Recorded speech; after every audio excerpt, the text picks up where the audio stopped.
RIM has unveiled the BlackBerry Bold 9700, aka the Bold 2. The Bold 9700 is slightly lighter and shorter than the original, but also slightly thicker, and the camera and screen resolutions are both now upped to 3 megapixel and 480 by 360 respectively, plus the usual 2009 specs like Wi-Fi, GPS, HSDPA, 3.5mm audio jack. What's not to like? Staying with RIM, the Storm 2 has also been launched with major improvements to the 3.2-inch touchscreen. Well, it couldn't have been worse, and almost identical specs to the Bold 9700. T-Mobile has launched what is the cheapest Android-based smartphone yet at only £180 in the UK.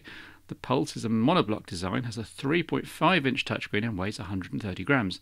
Despite the price, it has HSDPA, Wi-Fi and a 3-megapixel camera.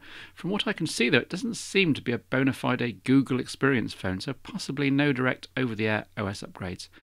Only at the moment for Android 2.0 and only coming up on one device, the Droid, and only for one country, the USA. But surely to gradually extend across the world and onto other platforms is the new Google Maps navigation. At last, a full voice-guided navigation solution from the Big G, and of course for free. Innovatively, you can search with voice instructions, and there's Google Street View to help you match up the instructions on screen with the real world. Really cool. Hey Steve, my name is Chris Patel. I'm calling from Philadelphia, USA. This is my first phone I used to use in 2005, O2 XT Executive. Great laptop kind of, QWERTY keyboard, huge QVGA screen, huge 1700 million battery and 516 MHz processor. After that, I tried this one, HTC Touch Diamond, and I hate this OS and I had this touchscreen.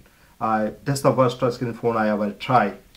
And I bought this one, Nokia 5800 Express Music. I love this phone. That's the best touchscreen phone Nokia ever made. And after that, I moved to the BlackBerry Curve 8310. Great keyboard, and the communication system like email and everything is perfect for me. So, but the lack of multimedia features and the OS is not that much decent. But after that, I bought this one, BlackBerry Bold, and I love this QWERTY keyboard, the great I ever tried. Great VGA screen, the toughness, the back cover, the steel frame, everything is perfect with this phone. Powerful multimedia mobile, everything is great. So I love this phone. Thank you, Steve.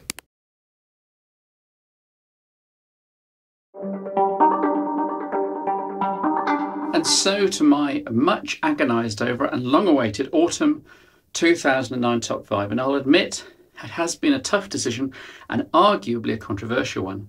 So as not to inflict the Nokia N95 8GB on you yet again, I restricted myself to devices launched in the last year or so.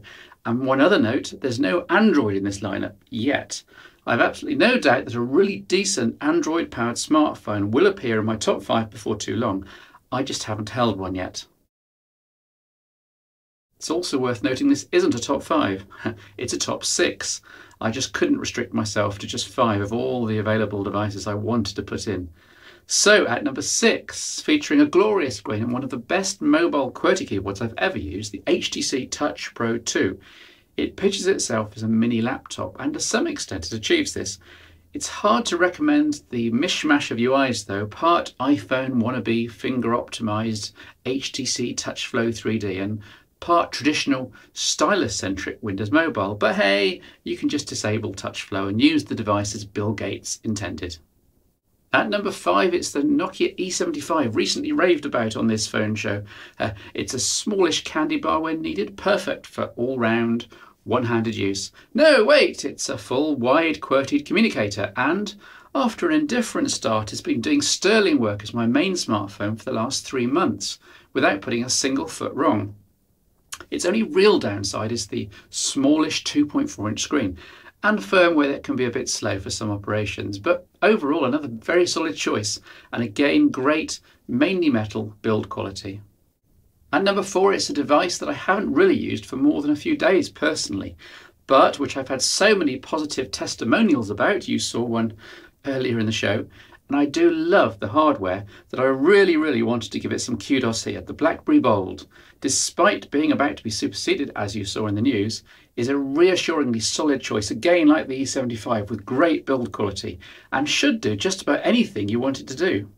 At number 3, widely criticised by many reviewers as, quote, old-fashioned on account of its unfashionable Nokia N95 style form factor, the N86 8 megapixels does impress hugely within this shell. Though only 2.6 inches, the screen is OLED and utterly gorgeous in all but the strongest sunlight. The camera is astonishing in terms of colours and low light performance, certainly the best 8 megapixel phone around. And the video quality you can judge for yourself. Every phone show is shot as this is on the N86 itself. And there's a wealth of gadgets, an FM transmitter, iPlayer downloads, digital compass, 8GB mass memory, large battery for its size, and so on. And on my phone at least, superlative build quality. They bring the N86 deservedly in at number 3 in my top 5. Yet again, I find it impossible to rate this next device at number 1. It's the Apple iPhone 3GS at number 2. Faster and more graphically impressive, and with a far better camera than early iPhones, and with Apple's legendary desktop and cloud integration, the 3GS has to be somewhere near the top of the tree though. And yet I find it hard to wholeheartedly recommend it to everyone. No proper multitasking, so you're forever reopening apps and explaining to people why they can't have that streaming music running in the background while they get on with something else. And do you really need 80,000 apps? Just finding the dozen or so that are really good and right for you is enough. I'd rather see an iPhone app store with 800 apps, all of which are of a really high standard. And then there's the price. Even more so than any of the other choices here, you've got to sign your life away to own an iPhone 3GS, or at least that's what it seems like to me.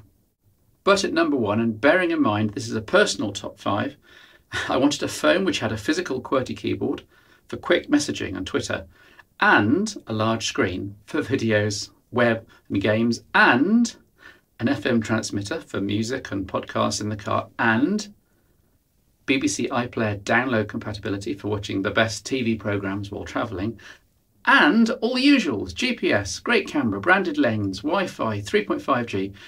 There literally is only one choice in the world, the only phone which does everything I need. Controversially, I'm sorely tempted to name the Nokia N97. No!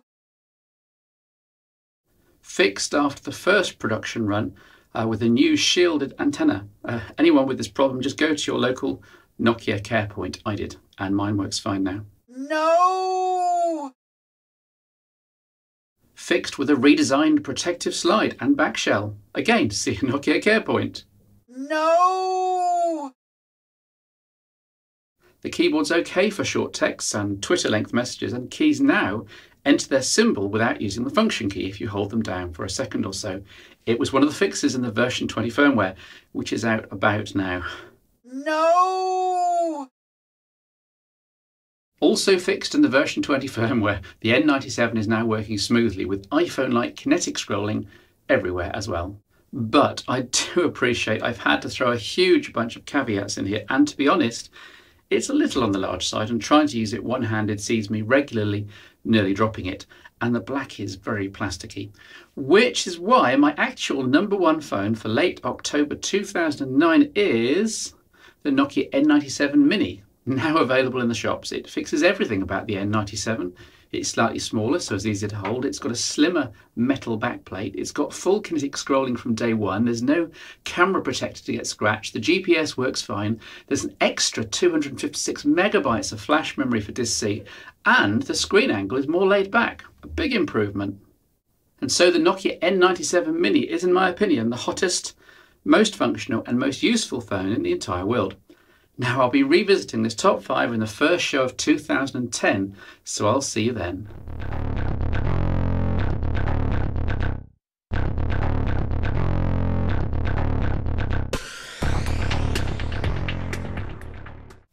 It's that time again for me to beg. I've been keeping the phone show going through thick and thin, thanks to a handful of commercial sponsors every now and then, and thanks to individuals who have sent money in by PayPal.